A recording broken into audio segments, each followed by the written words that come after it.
പ്രശാന്ത് കൃഷ്ണൻ കൂടി തിരുവനന്തപുരത്ത് നിന്ന് വിവരങ്ങളുമായി നമുക്കൊപ്പം ചേരുന്നുണ്ട്. പ്രശാന്ത്, തീരുമാനം വന്നു കഴിഞ്ഞു. ഇന്ന് വൈകിട്ട് 5 മണിയാണ് ആ സമയം. പത്മജ വേണുഗോപാൽ BJP അംഗമാകുന്ന ആ സമയം.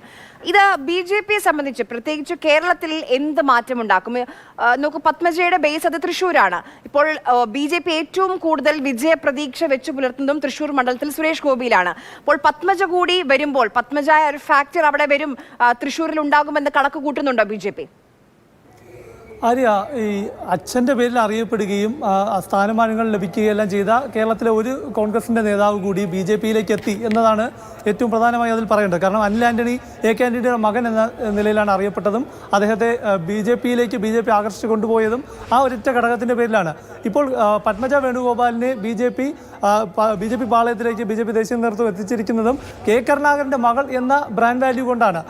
അതിനപ്പുറത്തേക്ക് പത്മജ വേണുഗോപാലിന് കോൺഗ്രസ് പ്രവർത്തകർക്കിടയിൽ, സാധാരണ ജനങ്ങൾക്കിടയിൽ എന്ത് സ്വാധീനം ചെലുത്താൻ സാധിച്ചു എന്നത് അവരുടെ കഴിഞ്ഞ കാലത്തെ തെരഞ്ഞെടുപ്പ് പ്രകടനങ്ങൾ വിലയിരുത്തിയാൽ നമുക്ക് മനസ്സിലാകും.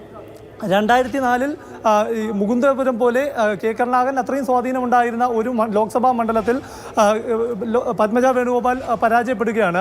ലോണപ്പൻ നമ്പാടൻ അവിടെ വിജയിക്കുന്നു. അതിനുശേഷമുള്ള തെരഞ്ഞെടുപ്പ് ചരിത്രം എടുക്കുമ്പോഴും 2016 കോൺഗ്രസ് പാർട്ടി പത്മജ വേണുഗോപാലിൻ്റെ സീറ്റ് നൽകി. അവിടെ CPIക്ക് അത്രയൊന്നും അതായത് കോൺഗ്രസ് വലിയ വിജയം 2011 കൊണ്ട് വിജയം നേടിയിരുന്ന തേറമ്പിൽ രാമകൃഷ്ണനെല്ലാം വിജയിച്ച ആ മണ്ഡലം കോൺഗ്രസിന് നഷ്ടമായത് ഈ പത്മജ വേണുഗോപാൽ മത്സരിക്കുന്ന ഈ അവസരത്തിലാണ്. 2016 അവിടെ CPIക്ക് ഒരു സ്വാധീനം ലഭിക്കുന്നു. CPI അവിടെ ഒരു ശക്തി കേന്ദ്രമാകുന്നു. 2016 സുനിൽകുമാർ ജയിക്കുന്നു. 2021 പത്മജ വേണുഗോപാലിന് അവിടെ കോൺഗ്രസ് സീറ്റ് കൊടുക്കുന്നു. ശക്തമായ ത്രികോണ മത്സരം നടക്കുന്നു. സുരേഷ് ഗോപി അടക്കം മത്സരിക്കുന്ന ആ മത്സരത്തിൽ 1100-ലധികം വോട്ടാണ് അവർ പരാജയപ്പെടുന്നത്.